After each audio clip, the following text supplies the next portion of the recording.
Visibility while driving at night can be challenging for drivers, and their failure to see pedestrians is often fatal. In Florida, 75% of pedestrian fatalities occur at night. Many drivers say they never saw the pedestrian. What will it take to see them? Can you see him now? Drivers, look for pedestrians, especially at night. Pedestrians, make sure you are visible. Alert tonight, alive tomorrow. Because safety doesn't happen by accident.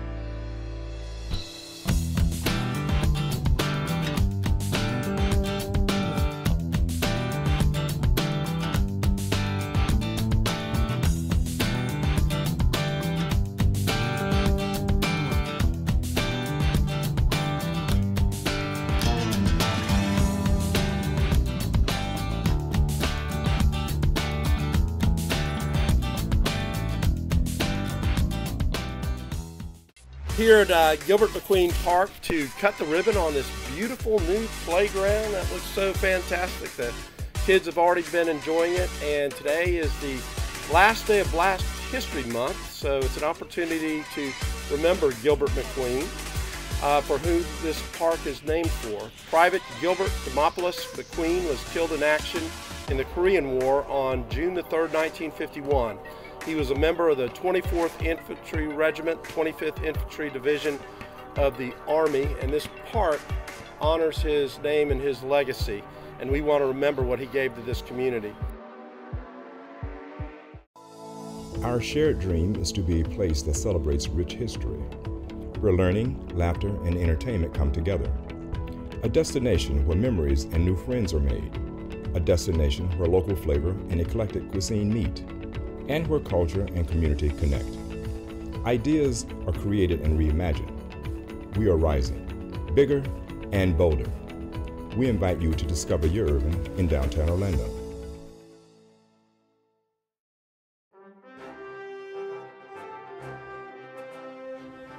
Grease Fighter here. Oh, look at all that grease inside that pipe.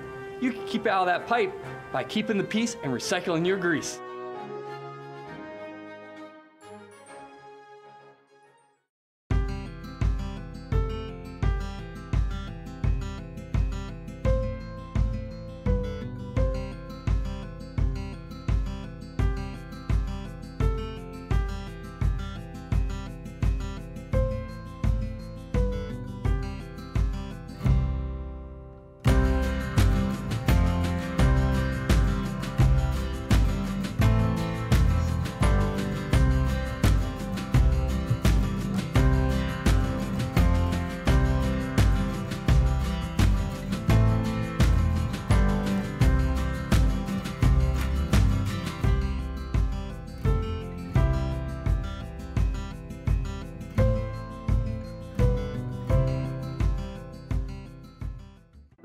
I'm very proud because before I started this job right here, I was homeless. I used to sleep under the bridge, and most of the streets that I'm cleaning up now, that's the streets that I used to sleep on. I'm thankful that they gave me opportunity. You know, it's changed my life tremendously. Like I said, I was homeless. You know, now I'm in the process of looking for a house to buy. Through this program, you know, I came over my addiction. Man, I'm so thankful. You know, I thank the staff at Good Sauce for giving me the opportunity, man. They helped me out tremendously. I wouldn't be here if it wasn't for the Good Sauce staff and the city of Orlando. The most rewarding part of this job is getting up every day and trying to keep Orlando beautiful. You know, doing my part and making sure the community and the residents are happy with their areas are getting cleaned up, the streets are getting cleaned up.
Have you seen the fountain at Lake Eola? It's huge. Check out this lady's head. It's huge. Lake Eola swan boats are incredible. They're huge. Did you know there's almost a mile of walkway around Lake Eola? It's huge. Have you seen the feet on this guy? They're huge. Did you know that a swan's bill is larger than a duck's bill? That's huge. Have you seen the trees at Lake Eola? They're huge. Lake Eola bandshell, it's huge.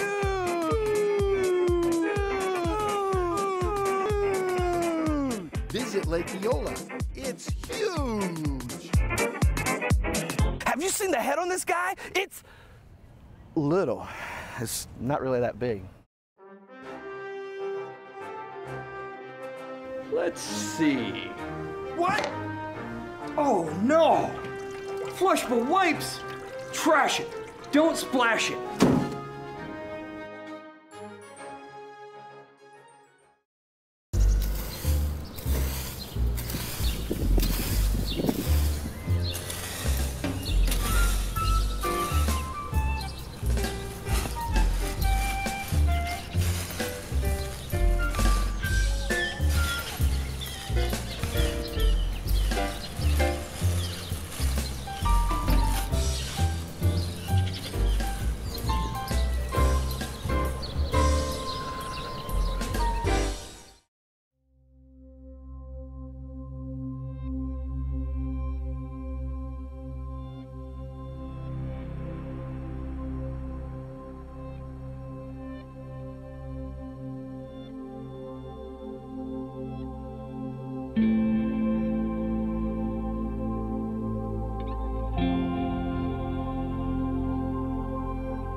So we are really focused on affordable housing in Orlando and Central Florida, and I think I could probably call it now our biggest and most crucial and most vexing issue. But we're committed to ensuring that every person, regardless of economic status, should have access to safe and affordable housing. Some of the units here will be held for those who have experienced homelessness, and a certain percentage is set aside for that, and we have committed as a community to permanent supportive housing.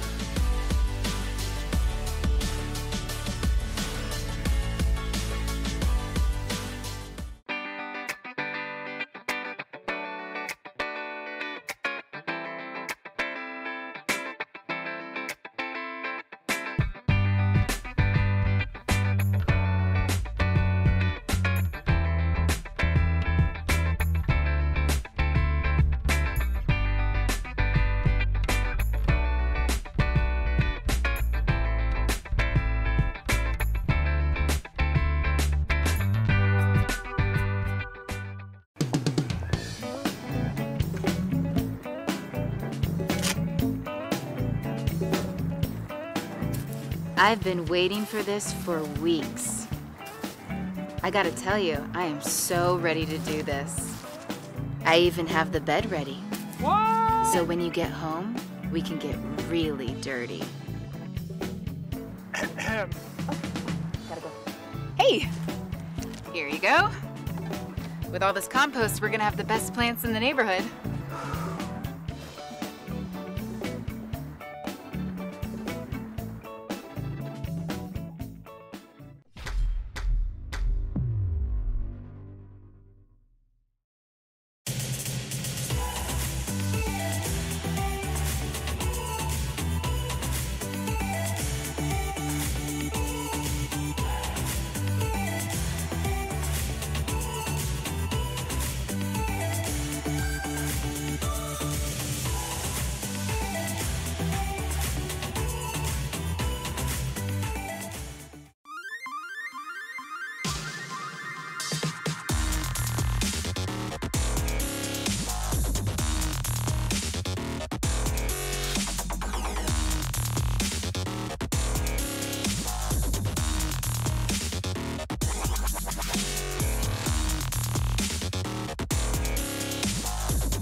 Good afternoon and welcome to the August 20th, 2018 meeting of the Orlando City Council. We are going to begin today's proceedings with the invocation offered today by Reverend Cho Joseph Nguyen of St. Philip Phan Vinh Minh Catholic Church, located on Park Street in College Park. Reverend Cho was born in Vietnam, came to the U.S. at age 15 as a refugee. After the fall of Saigon in 1975, he was ordained as a priest in the Roman Catholic Church at St. James Cathedral in Orlando in 1989. In 2003, he was appointed the founding pastor of St. Philip Phan Vinh Minh Catholic Church. The invocation will be followed by the pledge led today by Commissioner Tony Ortiz. You may stand or remain seated.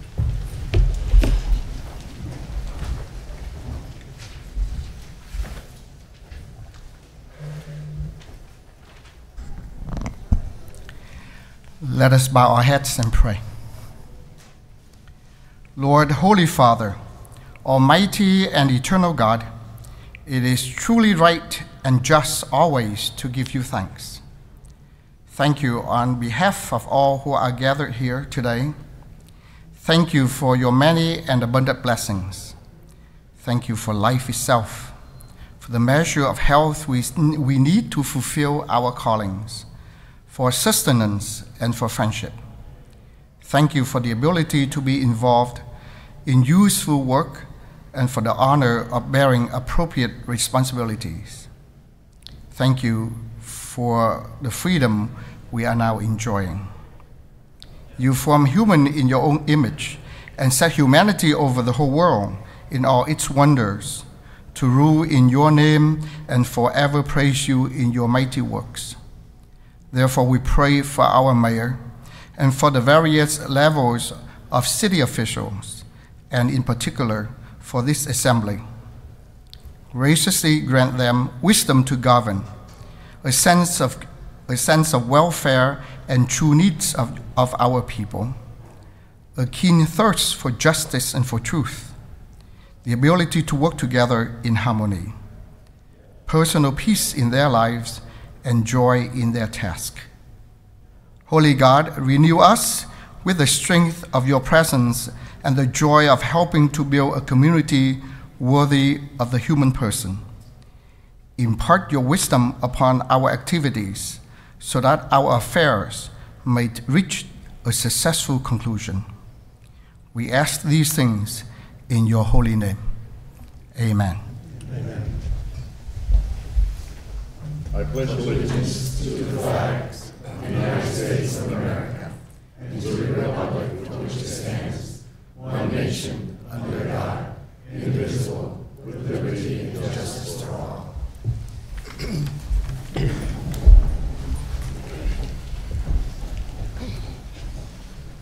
Let's call the meeting to order. Madam Clerk, would you call the roll and make a determination of a quorum, please? Commissioner Gray. Here. Commissioner Ortiz. Here. Commissioner Stewart. Here. Commissioner Sheehan. Here. Commissioner Hill. Here. Commissioner Ings. Here. Mayor Dyer. Here. Mayor, you have a quorum with all members present. Thank you, Madam Clerk. I want to apologize to everybody. These are temporary council chambers. We are under the, we've been renovating our building for some time, and we're going floor by floor, and we have just completed the second floor, so we'll be moving back to our regular council chambers for our September meetings, but bear with us. This is our last one in these temporary chambers. And also, if you would silence your devices and put them on either silent or vibration. Okay, consideration of minutes from the agenda review. Council meetings of August the 6th. I think I got Commissioner Ortiz first, motion. Do you have the second? Commissioner Ings, second. All in favor of the motion indicate so by saying aye. Aye. Those opposed, so the motion carries. All right, we don't have any presentations today, so we'll move right into the mayor's update, and I'd like to kick it off with celebrating two of our commissioners who had birthdays last week. August is a big birthday month. I had mine on the 7th. Commissioner Hill was the 15th. Commissioner Ortiz was the 18th. Did we miss anybody else that had an August birthday? So we almost got a quorum on August birthdays. If you would help me wish them a happy birthday, and Commissioner Hill was first, so if you get confused on which name to do first when we do this, we're only going to do it once. Happy birthday to you. Happy birthday to you. Happy birthday, Commissioner Hill and Commissioner Ortiz. Happy birthday to you. That was fantastic. Thank you so much. All right, speaking of Commissioner Ortiz, I want to congratulate him. He was elected or selected, whichever way that goes, to be the second vice president for the Florida League of Cities. And once that means they have a rotation, unless he messes up in some miserable fashion, he'll be the first vice president next year, and then he'll be the president of the organization 2 years from now. So congratulations, Commissioner Ortiz. It's an important role, and especially as we continue to face unfunded mandates and preemption at the state level, the Florida League of Cities is a primary advocate for city government. So congratulations, and congratulations also to Commissioner Stewart, who will be now serving on the executive board of that organization.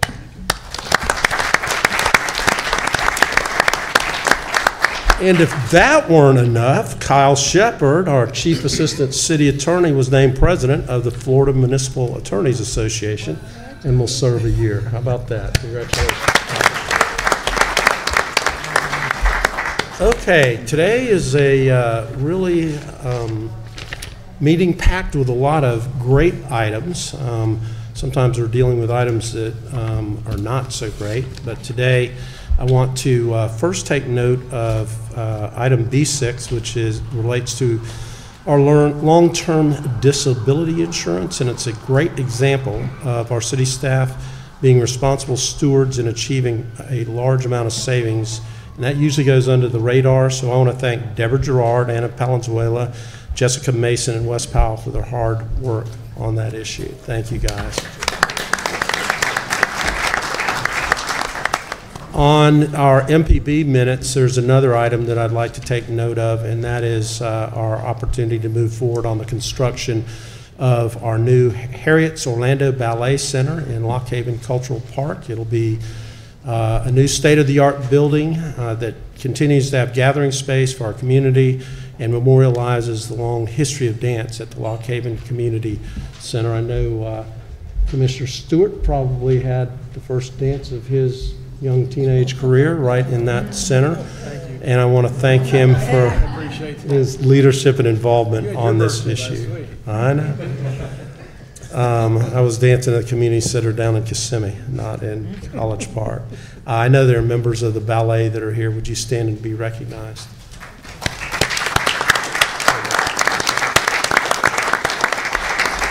So items C4 and 5, a little more than a decade ago, we worked together as a community with Orange County, City, State of Florida to create private-public partnerships that eventually created the Medical City at Lake Nona, which enhanced our reputation as a hub for life sciences. And that at the time was anchored by Sanford Burnham, now Sanford Burnham Priebus. And it was because of the investment there that we have been able to grow this great medical city and continue to attract new and innovative businesses. And a great example of that is Amicus Biologicals, Inc., who is considering building the first biological drug substance manufacturing plant associated with R&D right here in Lake Nona. There are two items on the agenda to support their relocation from New Jersey, with the potential of 316 new high-wage jobs, $150 to $180 million investment in a new state-of-the-art facility. And this is an amazing story. Amicus was founded by its chairman and CEO, John Crowley, who got involved in biotechnology after a diagnosis of two of his children with Pompe disease, which is a severe and often fatal neuromuscular disorder. And there's actually a movie about their family called Extraordinary Measures, starring Harrison Ford and Brendan Fraser, and it depicts the entire journey that this family has gone through. But we would be very honored and proud to have this relocation, and Ellen Rosenberg, who's the General Counsel and Corporate Secretary of Amicus, is here with us today. Ellen, would you stand and be recognized?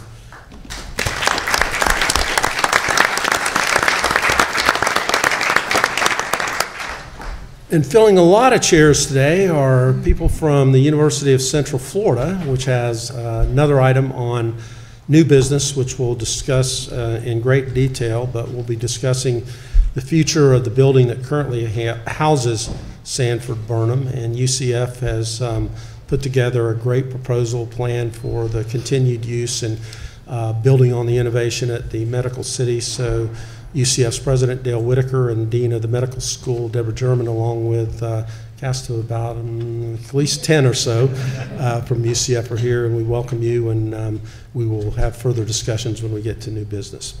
So with that, we are going to move on to the consent agenda, and the consent agenda is a number of items that are acted upon through a single vote of council. We give each of our commissioners an opportunity to comment on items on the consent agenda and generally update you on important happenings in their district. We rotate the order that we do that, and today Commissioner Ortiz will be leading off. Commissioner Ortiz. Thank you, Mayor. It was a little busy last week. On Tuesday, August 7th, we rocked the house for our National Night Out kickoff. It was a total success. Crowd of Sedanos, they were wild. It was really good. The kids were all over the place. Our chief was there, our fire department, the SWAT team, everybody was there. We had a great time and everybody was very happy. I don't think we have seen so many people all together in a while celebrating National Night Out. So we must continue doing this, making everybody aware of the importance of coming together to fight crime, but much more the importance of getting to know each other in our communities. So by doing this, people will know who don't belong in the community, and that's how we get people out of, take them away from the opportunity of committing crimes in our community. So thank you to Georgiana Butler from the Orlando Police Department for organizing this, our staff, our team, Laudy Campo, our guys in our office, they did a great job. Our liaison officer, Officer Sanchez, the team from the Orlando Fire Department and volunteers and vendors, everybody was on board, and we had a great time, so thank you so much. On Tuesday, August 14th, we held the first class of our 9th version of Government Academy. We had an awesome turnout with over 70 people. We're looking for chairs all over the place to sit people. They come from all of the Central Florida region, and I'm excited to see how the rest of the course will go and for all the students involved. By the end, they will be further informed and prepared to be active participants within our government and communities. We had had that experience for the past 4 years. We see more and more people engage. And most of these people also join the Mayor's Academy, which also give them a better understanding of our city government. So it's a great combination. Last week I attended, as the Mayor mentioned, the Florida League of Cities, and thank you, Mayor, for acknowledging our new status with the Florida League of Cities, but I also want to bring up to light that Commissioner Stewart and Commissioner Ings, which is part of our Florida League of Cities, adamant advocates of what is home rule and what it takes for us to do. A lot of people don't understand the role of the cities at the state level or the federal level. They don't see what goes behind doors, and there is a lot, especially trying to maintain the autonomy and in so many ways decentralized government where this other legislators at the different levels would allow us to do what's best for our communities. This is very important, and we must continue sending that message out there, and we must continue getting people involved in government and getting to know how government works. So this was a great step for the Central Florida region. Mayor, it's my understanding also that you're taking part of as what is it, top 10 cities, mayors for cities, this new organization. You didn't talk about that, so please could you help me out on this? What's the name of this? The Urban Partnership. Urban Partnership, exactly. So our city is well represented all over the place, so congratulations to you, and thank you for your representation. You have always shined, our star is always shining because of what you're doing, and you have taken us to a whole new level, so thank you so much for that, and I think he deserves a round of applause.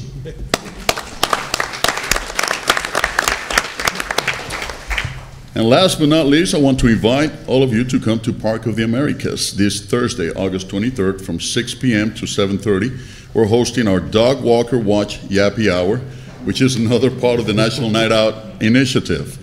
The event gives constituents who are dog owners the opportunity to meet with OPD officers, as well as the K-9 unit, and learn more about crime prevention. We will also be giving attendees the opportunity to win prizes and giveaways. So even your pet can serve as a crime tool, of course, to deter crime. So bring them over and have some fun. That's all I have, Mayor. Thank you. Thank you, Commissioner. We'll move to District 3. Commissioner Stewart. Thank you, Mayor. And let me say a special welcome to President Whitaker and your staff. Thank you for being here today. Also, congratulations to Tony. He did a great job last week. It's fun to see that we're not the only ones that make fun of Tony. They make fun of him all around the state of Florida. But they do it lovingly, Tony. They do it lovingly. But he's provided a great deal of leadership for the city, and it's been nice to be able to work with him. I look forward to working with him as our representative on the board of directors. And congratulations to Kyle. Kyle, way to go. Appreciate that. I will tell you that more meetings I go to of other cities, I realize how blessed we are and the people that we have here.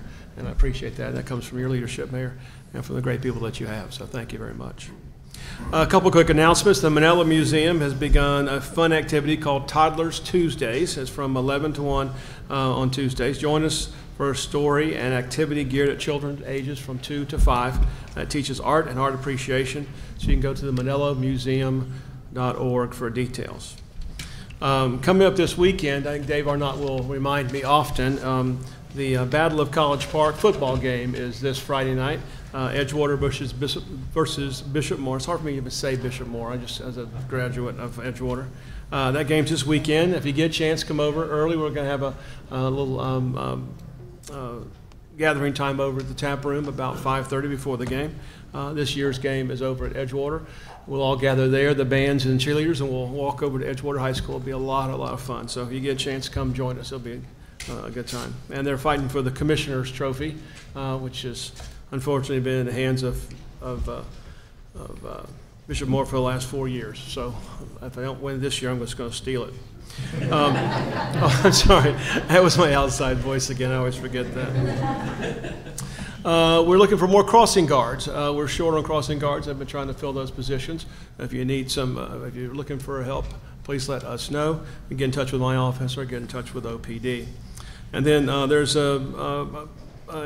annexation. We're going to accept an annexation petition today on a group called College Park West. It's up on Shader Road. But they're having a community meeting at Evans High School on August 30th at 6 o'clock to talk about what they would like to do in that area over there. So if people who are interested over there, please get a chance to go and be part of that. And that's an item we're going to represent, or we're going to vote on today. Item C3 is where that starts today. And Mayor, that's all that I have. Thank you very much. Mayor, before you go to the next commissioner, can I have a point of privilege? Yeah, thank you, Commissioner Stewart. Commissioner Ortiz.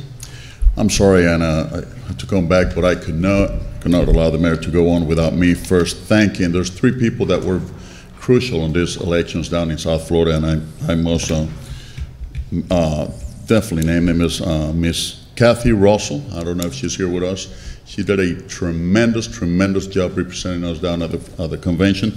Miss Heather Fagan. Is Heather here? Heather, thank you so much. You were outstanding. And Mr. Kyle Shepard, thank you.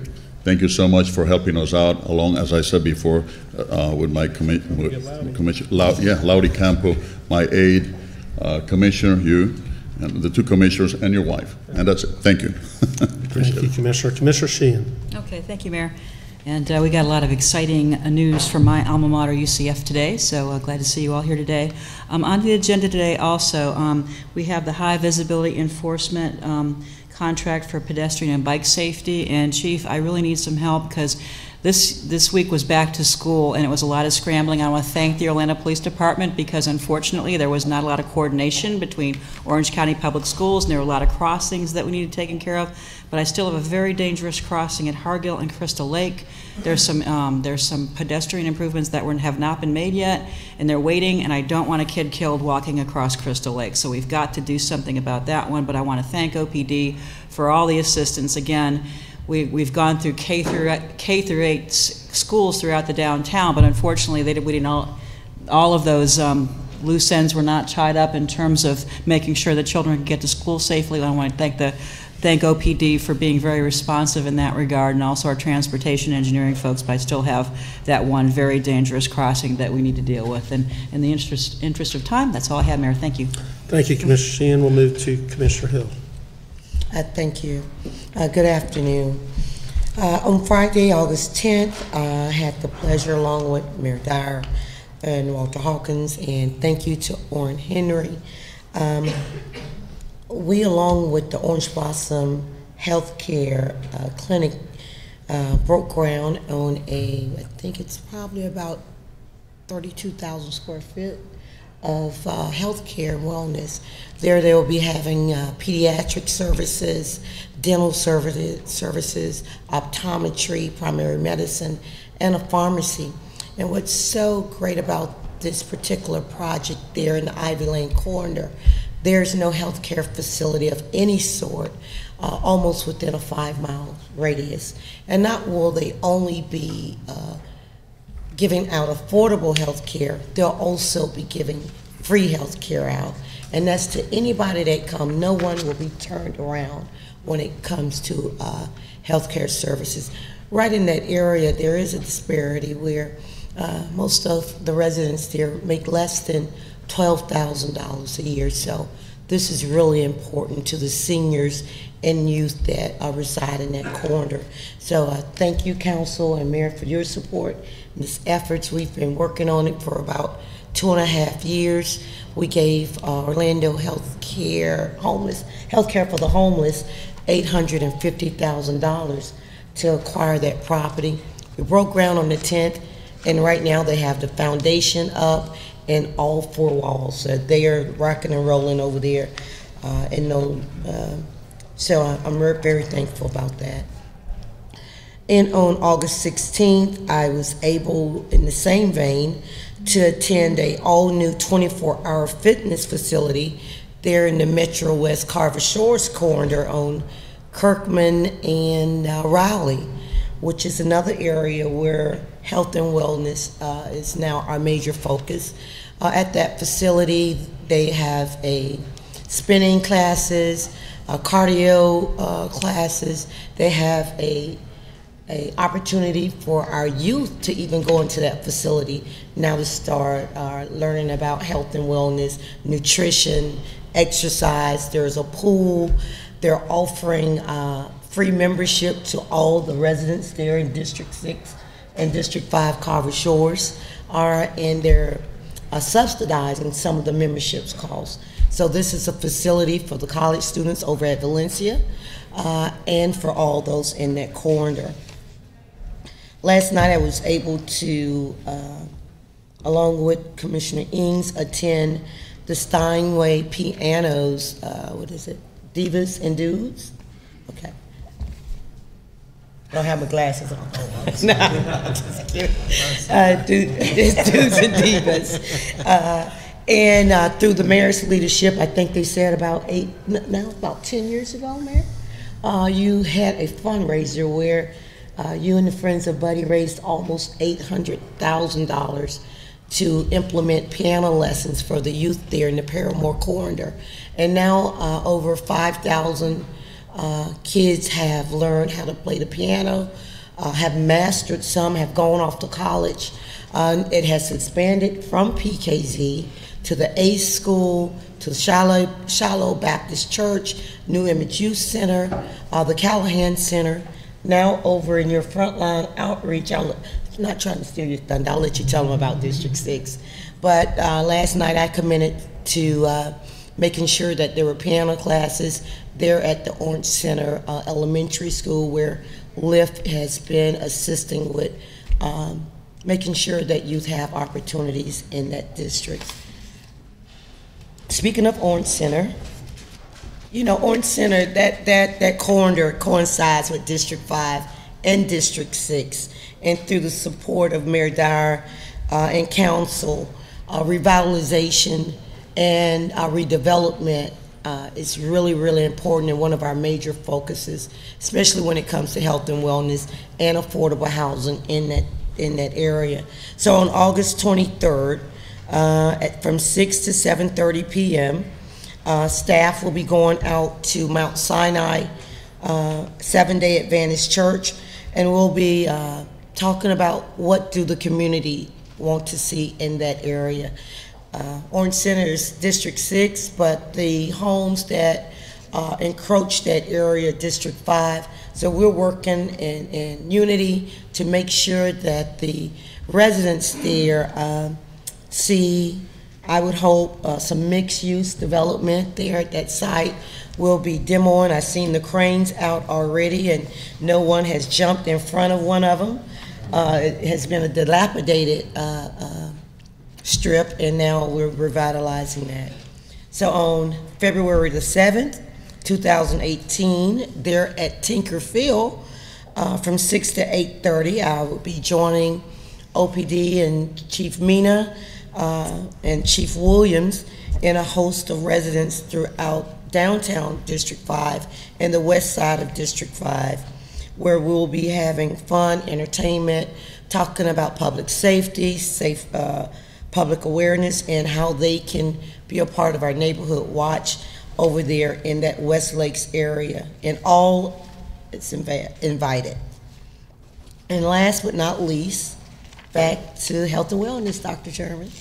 I'll be partnering with our Caribbean Health Summit. It will be their 15th annual anniversary, where they will be presenting health, body, mind, and spirit on Saturday, September the 8th, there at the fairgrounds with a host of different community servants and those that represent mental health and health and wellness in the community.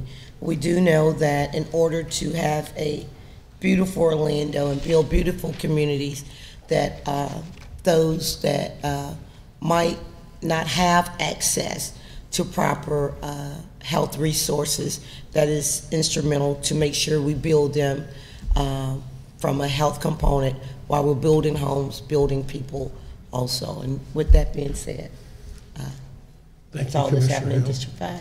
And a little bit in District 6. Thank you, Mayor.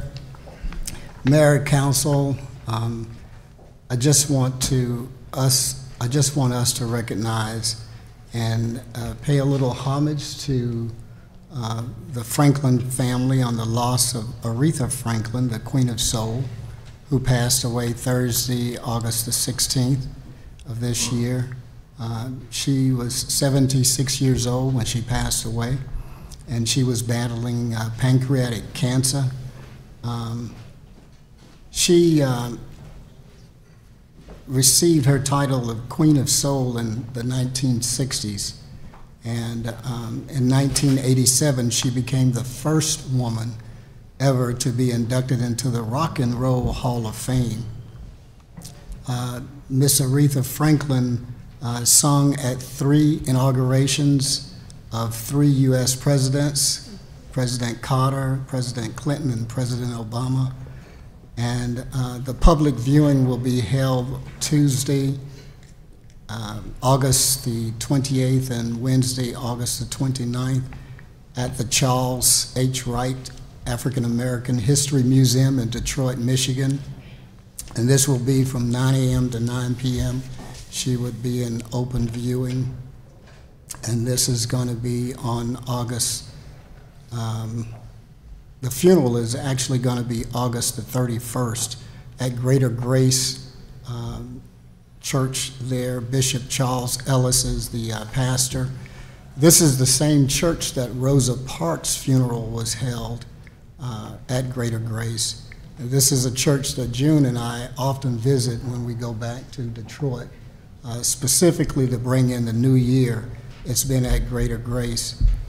They will also have a musical tribute throughout the city of Detroit for Miss Aretha Franklin on Thursday, August the 30th. Now, I know June will be in Detroit, and I'm trying to get there to be a part of this celebration, because June had an opportunity when she was in corporate to meet and talk with Aretha Franklin for about a good hour. She invited her to one of her parties that was held at Cobo Hall. And so that was very precious for her.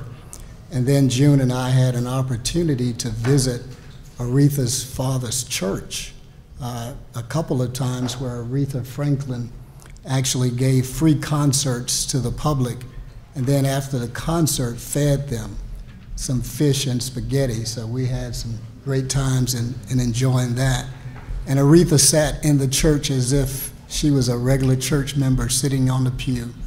And it was just really amazing because she had several different gospel artists that was there in attendance to perform for Aretha. One being Shirley Caesar and Dottie Peoples and the Williams Brothers and Carlton Pearson. So all of those gospel artists were there free of charge to the public. The line was outside of the door. We actually stood in the cold to be able to get into the church. And when we finally did, it was just a real blessing to be there in that place. And they also took up an offering, which was good for me because I love giving once I get inside that church building. And so this was good, and I know not only Detroit will miss her, but the world will miss her. Smokey Robinson actually grew up in the same area as Aretha. He was just a little older, and he came in and to visit with her brother and saw this 4- or 5-year-old girl playing the piano. And he thought that this was just awesome. And so as they even got older, Aretha said to Smokey, hey, we should do a duo. And it just shows the heart that Aretha had for the entire world. And but she never would fly on a plane.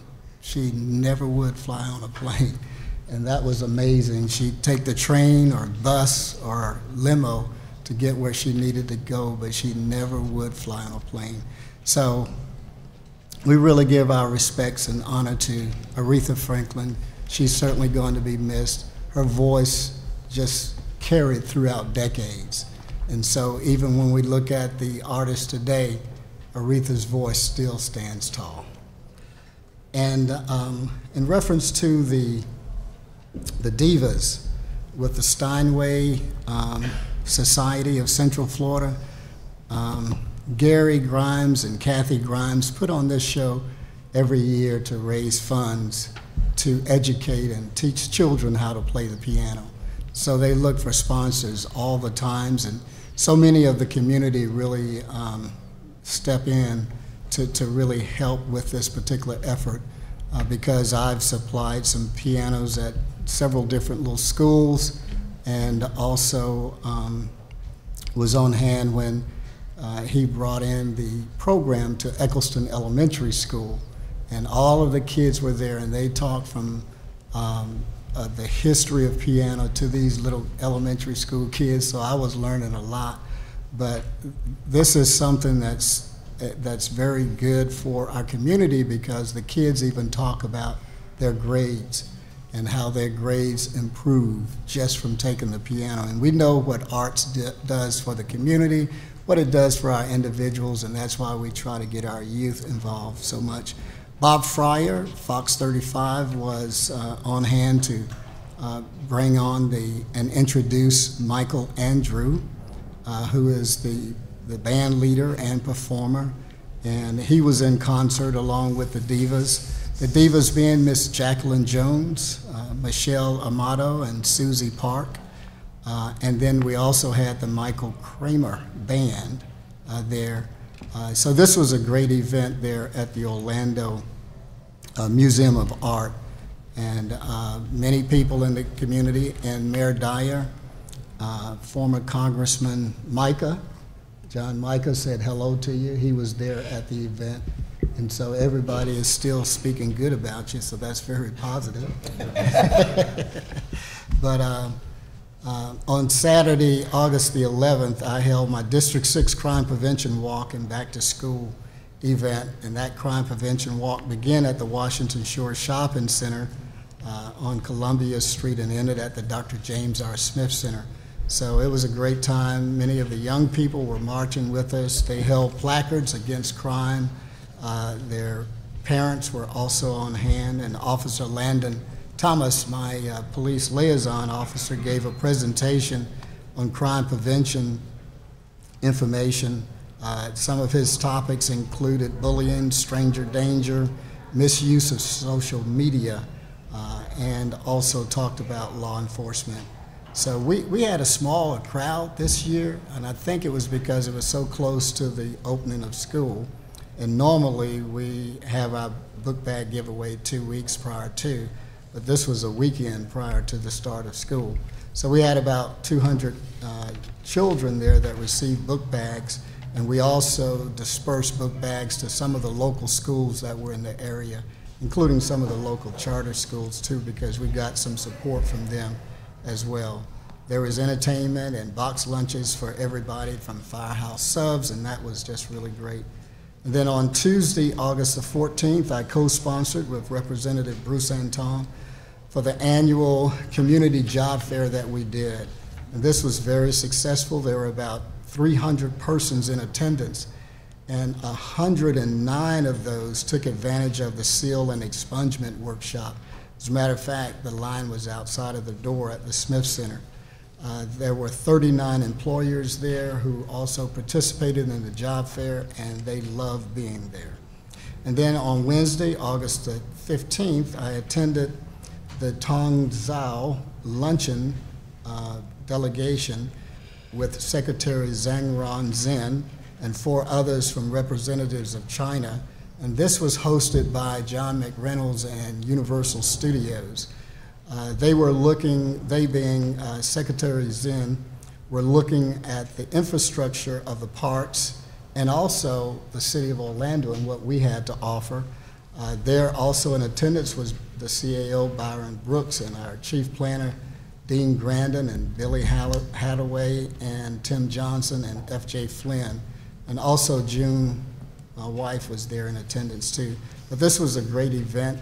Everyone had an opportunity to talk about the City of Orlando mayor, and all of those city staff personnel spoke very highly, and Secretary Zhen was very impressed with what Orlando does and the relationship that it has with Universal Studios. So this was a great meeting that was held at the Citrus Club in downtown Orlando. And then the last thing I have, Mayor, is reference the agenda, item C1. I'm asking that a following condition be added to the conditional use permit for the St. Mark School Expansion, CUP 2018-10010, which is recommended for approval by the Municipal Planning Board on July 17, 2018. The following condition of approval is consistent with the past portable conditions of approval. And it's as follows: expiration per LDC section 65.287. The planning official has the authority to limit the duration of this conditional use permit and may add or modify conditions of approval in keeping with the temporary nature of portable classrooms and the need to construct permanent school building or buildings. This conditional use permit approval shall be valid for 5 years and may be extended by City Council upon receipt of a written request received not less than 45 days prior to the expiration of the conditional use permit. Upon expiration of the conditional use permit, the portable shall be removed from the site and the site returned to a natural state or redeveloped with a new building. And as I stated before, this is consistent with others in the past, and we have others that constantly renew or request approval for extensions. Okay, what Commissioner Ings is asking, just so that we're clear, is there's a permit that St. Mark is requesting, a conditional use permit to allow the expansion of a school, including portable classrooms. And in the past, on other schools of that sort that are not public schools, we have put a five-year condition that they come back if they're going to maintain those past 5 years and have them reapproved by council. So I could move this to new business to hear it, but if there's no objection to adding that, we'll just add it here on his motion. We're good with that. Anybody have an objection, want to do it in new business? I don't have objection. I just want some clarity on it, if it's fine. Okay, then we'll move it to new business. Okay. And that's all I have. Okay. Commissioner. Thank you, Mayor. I'll dispense with the community events so we can get right to it. On the agenda, C2, I have to declare a conflict. Same as the past, I'm not involved in this project, but the sponsor I do have a business relationship with, and I filed the paperwork, Mayor. C4 and 5, want to echo the mayor's comments. We are thrilled to welcome Amicus to the southeast part of town. And all the things that the mayor said, this is exactly what we're trying to attract. An established company with a great reputation, bringing some talented, smart people, and paying them a lot to do their job, and that is perfect. So there's two folks here I just want to recognize because one of them never gets enough thank you, and that's Mr. Casey Barnes. Casey, you got to stand, please. Casey, give him he deserved it. I guess I'm lucky, more lucky than some, to see as much as Casey does in his role at the Orlando Economic Partnership. He brings them in, right? He brings in all of the potential companies that want to move here and sets the table for the gentleman that sits right in front of him named Sesh Thakar of Tavistock. And Sesh chops them up, divides them up, and makes it happen. So gentlemen, thank you for what you're doing for the city of Orlando. Well done. Thank you. Come on, we got to give Sesh a round of applause. Golly. Sesh, stand up. I didn't even see you out there behind Schlube. Stand up. He snuck in. He snuck in. Thank you, gentlemen, very much. H2, I want to compliment FDOT for providing some dollars for this thing, but it does continue to amaze me in the irony that we're spending tax dollars to monitor crosswalks when we still allow texting and driving. I don't quite get that. I really wish our friends in Tallahassee would finally allow people to pay attention while they're driving instead of texting, but another time we'll talk about that. Before I move the agenda, I'd like a clarification, if I could, on C7, either Mayor or Kyle. That was kind of a change. Could you just clarify for me what that is? That's a procedure. It's setting up a procedure, but Kyle, why don't you go ahead? Yeah, sure, Commissioner. Real quick, and Commissioner Sheehan pointed this out last week.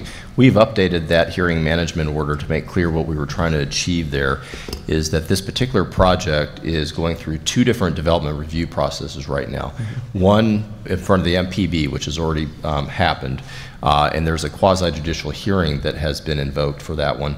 Separately, there is an ARB approval that is going to occur, or an ARB review that's going to occur in the next couple weeks. The purpose behind this was, rather than having two separate hearing officers hear the same project with lots of overlapping issues, this order would put on pause that first MPB quasi-judicial. And once we see what happens at the ARB next week, if there's a quasi-judicial that's invoked there, then this council could order that those two quasis go to one single hearing officer as opposed to two. In the event that there's not a quasi-judicial invoked after that, then both of those items, the MPB item and the ARB item, could come back to council as consent agenda items. So the point behind all that was to prevent there being two separate hearings on the same development. Great. Thank you, Kyle, very much. With that, Mayor, I'd like to make the motion to approve the consent agenda with my declaration of a conflict and Commissioner Inks going to new business. And we'll accept out the whole item of C1 and just take up the one item, but we'll vote on C1 when we get to new business. Is there a second? Second. Motion by Commissioner Gray, second by Commissioner Ortiz. Everybody in favor of the motion indicate so by saying aye. Aye. Those opposed, and so the motion carries. Okay, let's move directly to new business. And the first item of business is titled Documents Relating to the Location of UCF to the Sanford Burnham Priebus Site at Lake Nona. And as we discussed, there's everybody that had items on the consent agenda. They're not mad about UCF or anything.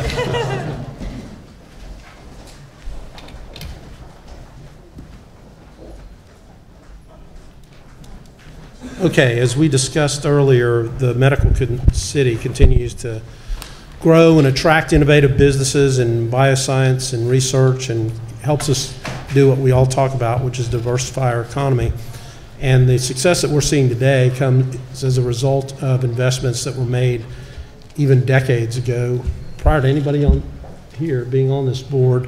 Maybe Commissioner Sheehan was, when the city annexed that area of the then unincorporated. I'm not that old. Put $80 million into the road infrastructure and positioned that area to be a desirable place near the airport for location of something. And I don't think anybody at that time actually envisioned the medical city.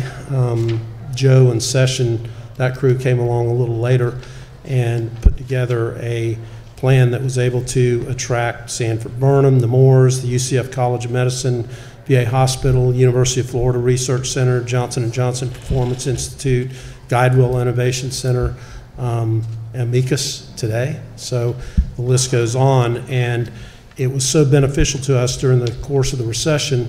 That was one of the areas or industries that didn't lose jobs.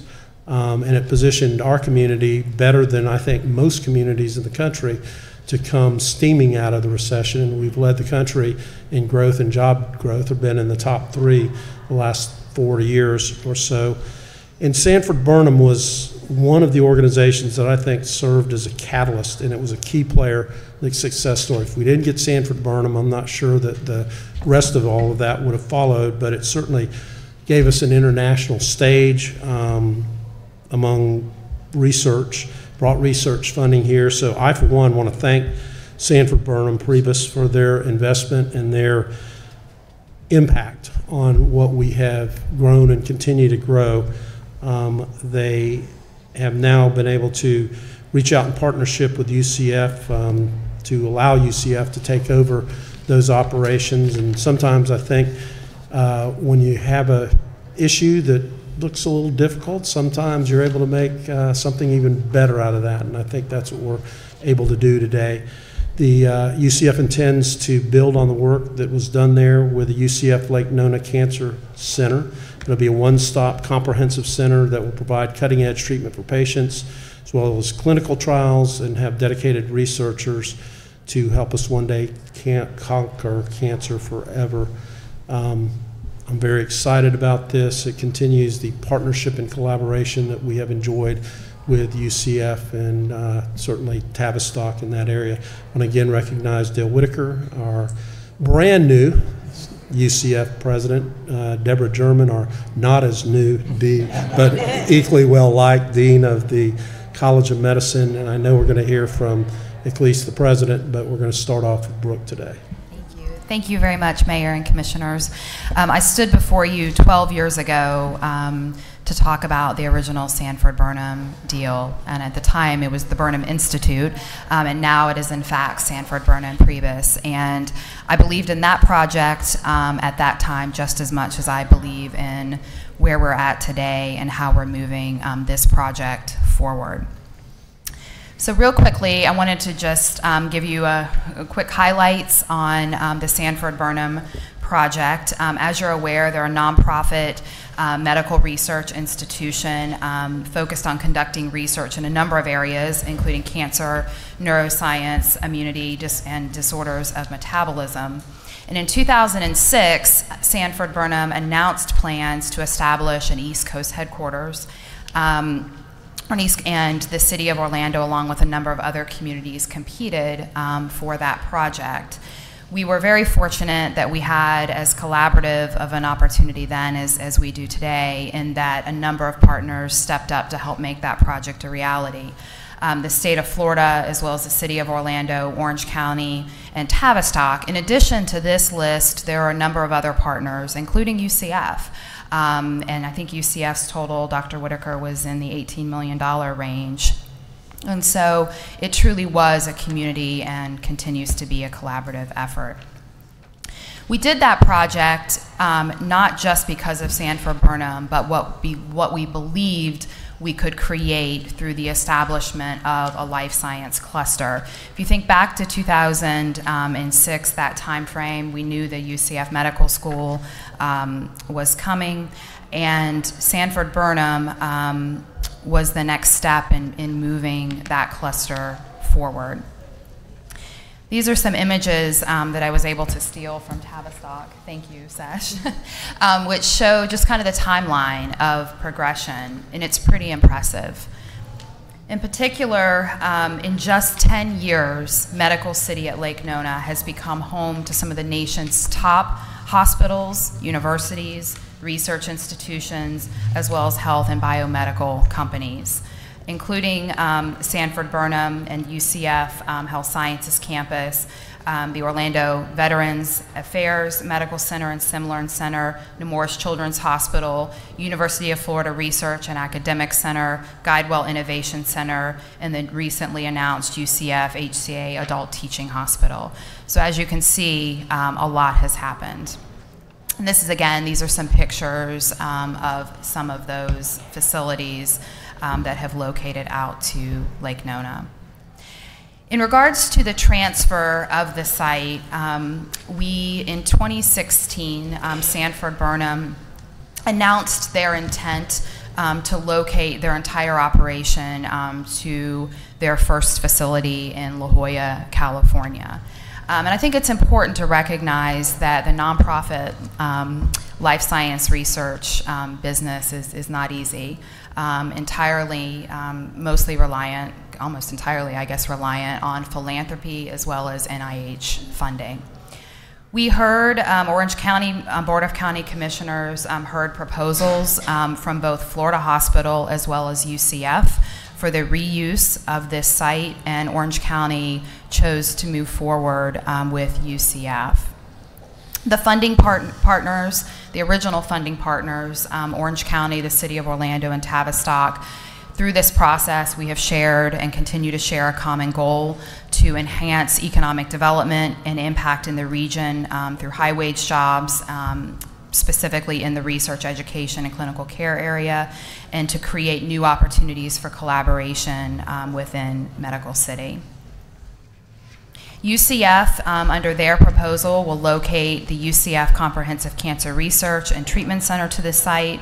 This will include a partnership of the UCF Academic Health, Inc., Provision Healthcare, and the Sarah Cannon Research Institute, HCA, and AlterCare. And I did learn a quick fact through this. If you do not know who Sarah Cannon is Minnie Pearl. So if you think about the hat with the tag hanging off of it, and so her real name is Sarah Cannon. Through the transfer of the site to UCF, the three original funding parties will receive $50 million for the site that will be distributed proportionately among the three funding parties. The City of Orlando will receive approximately $17 million over 30 years. And now I want to get into, there are 5 agreements that are before council today. These 5 agreements do not represent the agreements in entirety. There are additional agreements that are included within this deal in some way, but the city is not necessarily a party to those. So these are the 5 agreements that the city is a party to, and Wes is here. There he is. So in case I get these wrong, he can correct me. So termination and release agreement, this is between Sanford Burnham and the 3 funding parties. It is a release and termination of all the documents related to the funding, the land donation, construction, and operation of the original facility at Lake Nona. The second agreement is a limited joinder to transfer agreement. And this is between Orange County and UCF, provides for the transfer of real property and improvements, including the research facility from the county to UCF. Lake Nona and the city, as the other 2 funding parties, will sign a limited joinder to this agreement, whereby we are consenting to the county entering into the agreement with UCF and agree to be bound by those terms. The third agreement is the amended and restated funding parties agreement. This amends our existing funding parties agreement and removes all of the provisions specific to Sanford Burnham. It provides for the county's transfer of the property and the facility to UCF, and it sets forth our proportionate share of distribution of the funds. The county, and these numbers are representative of our original funding party agreement. And each party will receive these percentages. Termination of memorandum of funding parties. This is a termination of an existing agreement that was in place, and since we are amending and restating the funding parties agreement, this memorandum needs to be terminated. And then number 5, this is another termination and release of the primary leasehold mortgage.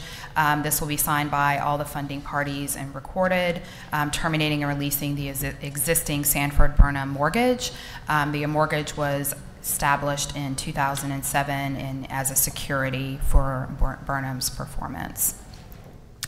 As far as next steps are concerned, Orlando City Council is the first of the public meetings. Tomorrow, Orange County Board of County Commissioners will consider documents. UCF Board of Trustees is meeting tomorrow afternoon. We expect the Sanford Burnham Priebus Board of Directors to convene on August 24th. We'll close on or before September 1st. UCF will take possession by September 15th. And I should note that Sanford Burnham will remain in the building through November 30th, pursuant to a lease that we are not a party to, that they will have with UCF directly. And UCF intends to begin conducting research in the building by March 1st of next year. And I thought these 2 pictures were really interesting. And so this is Medical City in 2008.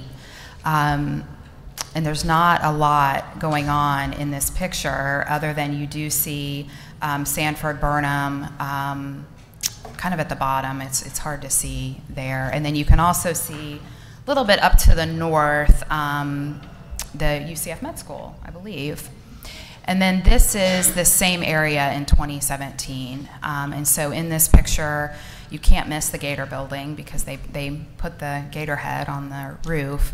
But Guidewell is there in addition to the VA hospital, Nemours, and you can just see the growth that has come. And so I can only imagine, you know, what another 10 years is going to bring to Medical City as we continue to watch this area progress. And at this time, I'd like to call on Dr. Whitaker to say a few words.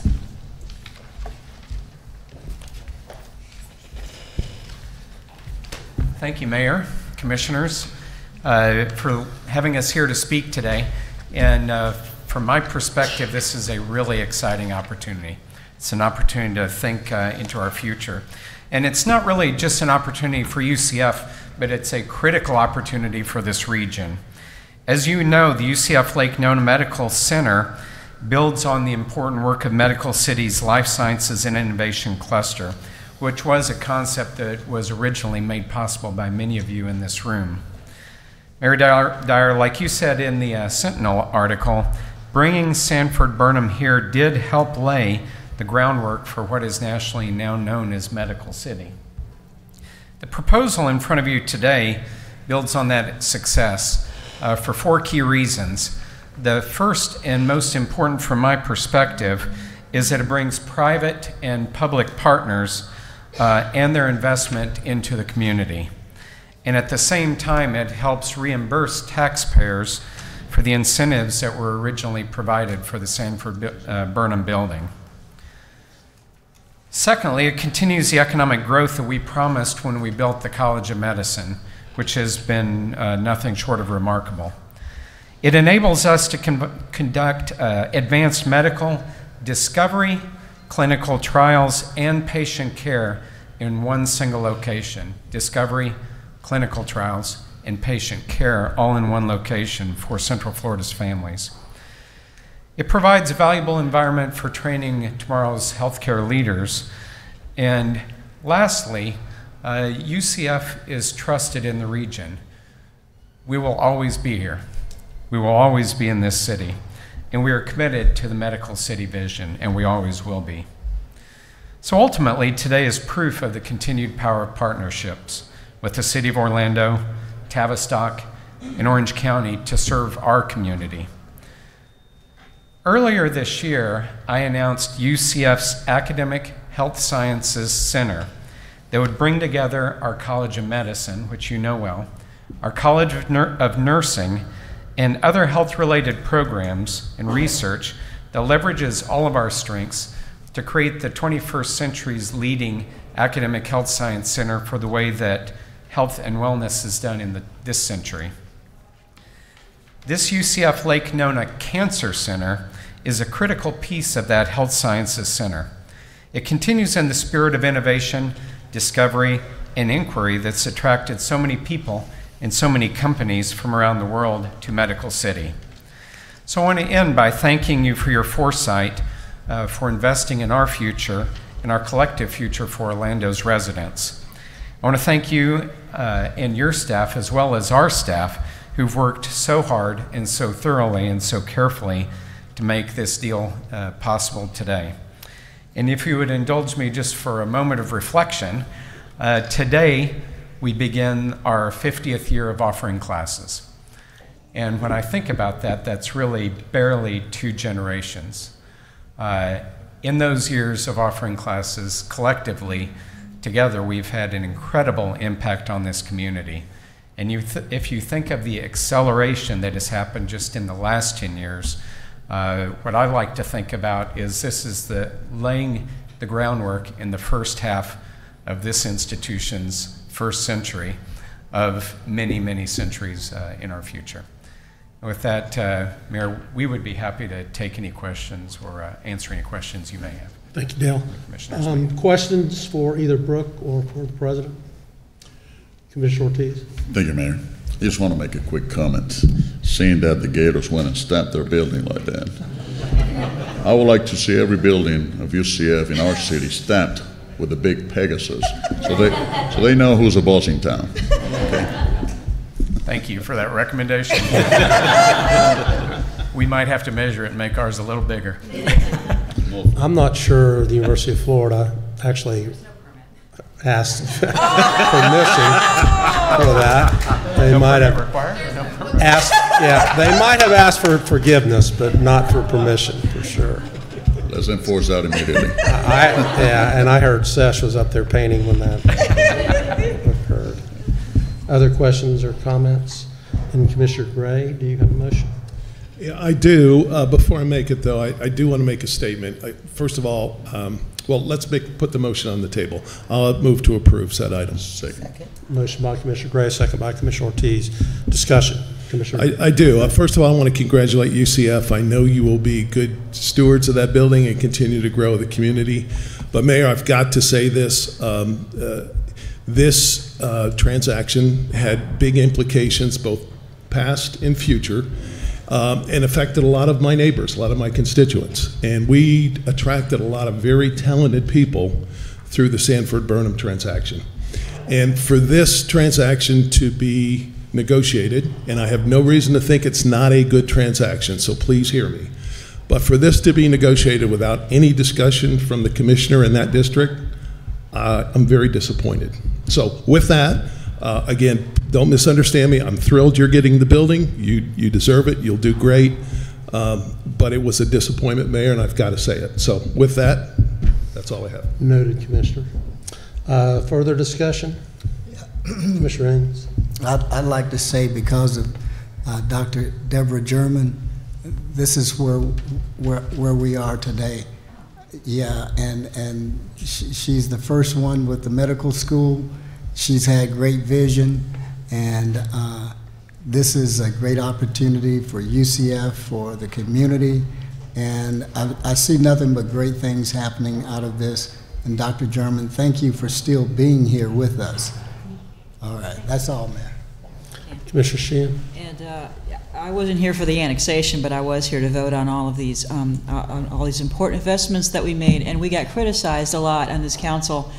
Basically, the entire real estate run-up that we had during those budget years that were a lot of real estate, generating years, we invested in this, and I think it was a very good investment, Commissioner Gray. So we did make a lot of investment in District 1 before there was a lot of the development that had happened out there. So I think it was a very good investment. Proud to support it then, proud to support this now. Thank you. Hearing anything else? Hearing none, all in favor of the motion indicate so by saying aye. Aye. Those opposed? Okay, it passes all 6 agreements. Congratulations. Go Knights, charge on. Dale, could you have everybody that's here from UCF stand up? Absolutely. Everybody please stand up. You want to hold that up there?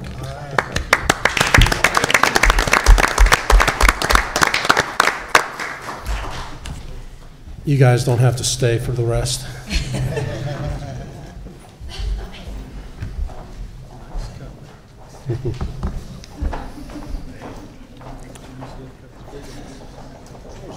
Okay, we moved item, whatever this MPB minutes were, C1, I guess. Yes.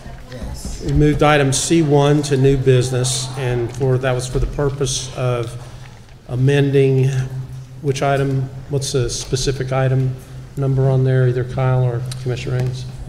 It's still CUP 2018-10010, and that's referenced the St. Mark's School expansion, and recommend an approval by the Municipal Planning Board on July the 17th, 2018.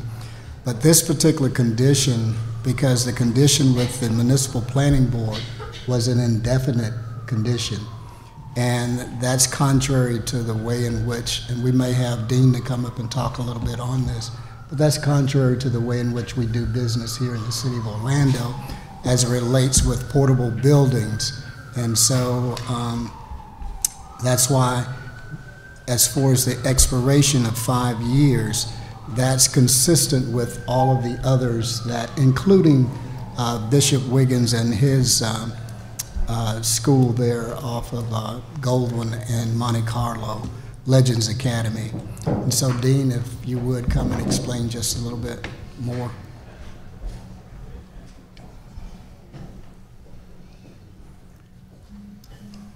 Yes, good afternoon, Commissioner, Mayor. The question is this somewhat unusual, and the fact of the matter is on all other requests coming before the Municipal Planning Board for what are essentially modular or temporary classroom units, we put a time limitation of 5 years.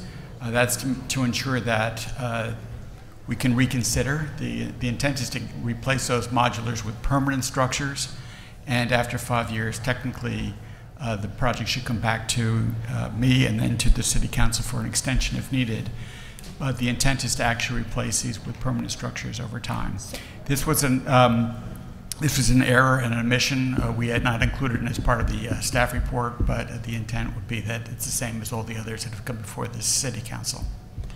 Okay, and so, Mayor, this is just to straighten it out. Okay, then we're clear on the record in terms of this is a motion to amend the item that Commissioner Ings referenced. So he's made that motion. Is there a second? Second by Commissioner Sheehan. I just wanted clarity. Okay. Okay. So, and this is for all, not just for this particular project here.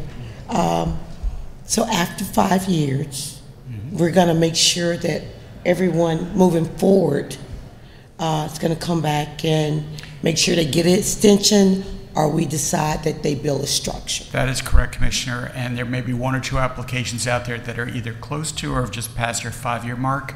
They will be coming back to either the Planning Board or City Council for an extension.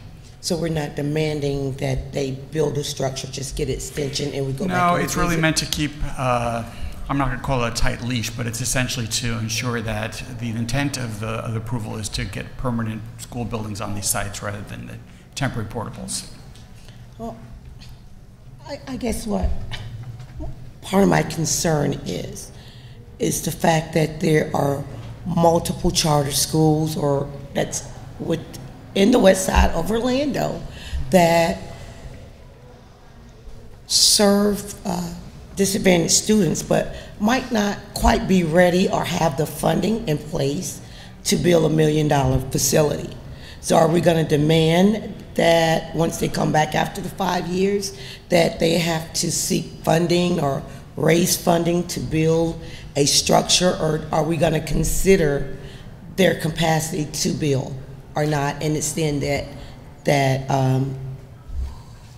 permit to continue on? It's an excellent question. I would suspect that if they are trying to raise funds but have not been successful, we will grant another period of 5 years or even longer, recognizing that it's very difficult to build these facilities and to raise the money to build these facilities.